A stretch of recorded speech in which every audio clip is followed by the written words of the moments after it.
महायुतीच्या 3 पक्षात काही जागांवरून खल सुरू होता।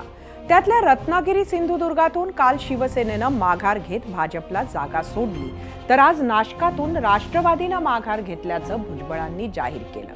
ती जागा शिवसेनेकडेच राहील अशी शक्यता आहे। अजूनही मुंबई ठाण्याचा पेच बाकी आहे। एक जागा महत्त्वाची असल्यानं महायुती असो की महाविकास आघाडी एक पाऊल फुंकून टाकत आहे। आर्ट ऑफ वॉर या जगप्रसिद्ध पुस्तकातील काही कोट्स आपण 0 आवर मध्ये याआधीही ऐकले आहेत। त्यात आज आणखी एकाची भर घालते।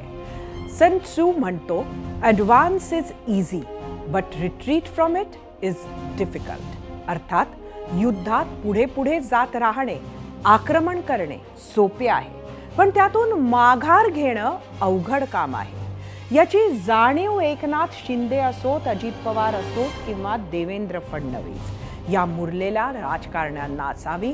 त्यामुळेच या जागा वाटपात किंवा उमेदवार ठरवण्यात एकमेकांना सांभाळून घेत हे पुढे जाताना दिसत आहेत। अर्थात या सगळ्या नेगोसिएशन्समध्ये शिंदे म्हणाले होते त्या महाशक्तीचा शब्द हा अखेरचा असणार याबाबत आपल्या कुणाच्या मनात शंका नसेल।